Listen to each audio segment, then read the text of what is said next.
Subscribe करिए short and dictations channel को और दबाइए इस बेल आइकन को ताकि आपको मिले latest updates. Be ready. 5 seconds. Start. Sir, in our constitution, we have guaranteed certain rights, and the fundamental rights that are made available to the citizens in India are provided in Part 3 of our constitution. What are the rights that are made available to the citizens? They are the right to equality before law, right to freedom of speech and expression, to assemble peacefully and without arms, to form associations or unions, to move freely throughout the territory of India, to reside and settle in any part of the territory of India and practice any profession or carry on any occupation, trade or business. And there are certain other rights which are made available to the citizens of India.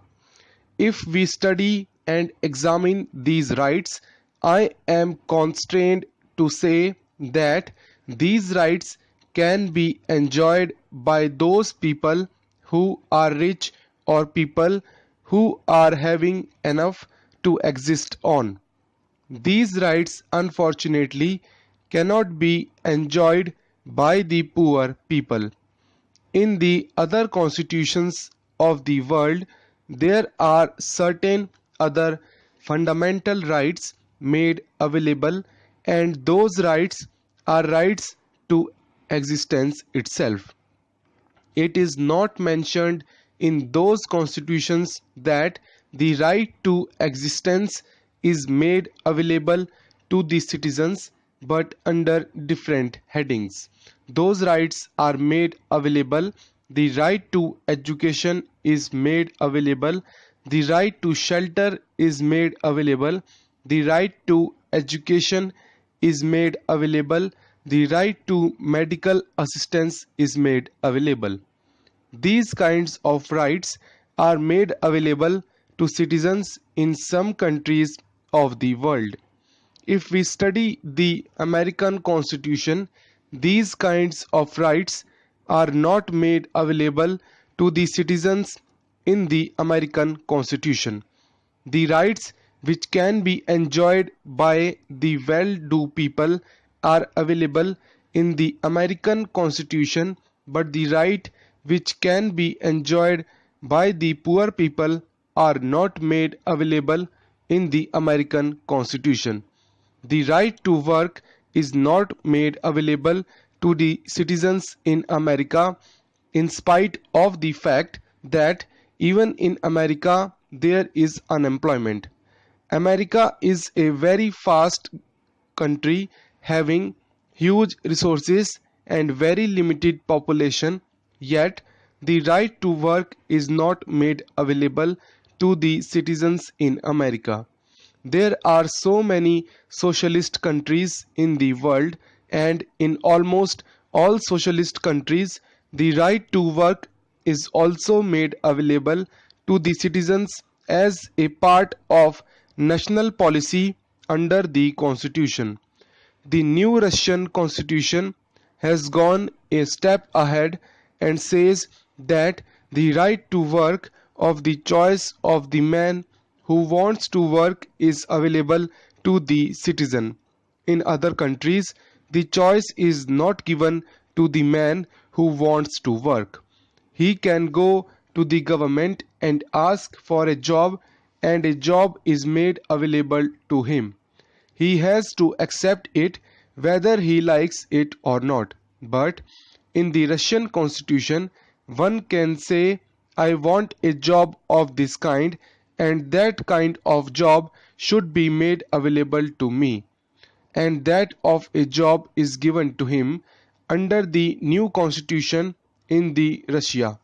But there is one thing which is to be borne in mind when we take these things into consideration. In all the capitalist countries or the countries which are not socialist countries, the right to work is not made available, and in almost all the countries, the duty to work is not made available. There is no duty cast upon the citizen to do their job, but in all the socialist countries the right to work is given, as well as the duty to work is also cast upon the citizens.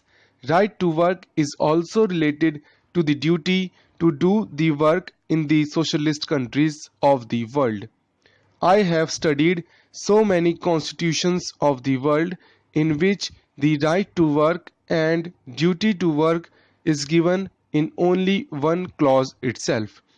The citizens have a right to work and duty to work in one sentence that is mentioned. Even in China, the duty is cast upon the citizens to work. In the Russia also, the duty is cast upon the citizens to work, and if that duty is not done, the right will not be made available. If we study the concept of the right, it cannot exist unless there is a duty on the other side. If there will be a duty, now the Indian concept of the duty and right is something different from the Western concept. The Indian concept starts from the duty and ends in right, and the Western concept starts from the right and ends in duty. I say, as a son, I have a duty towards my father.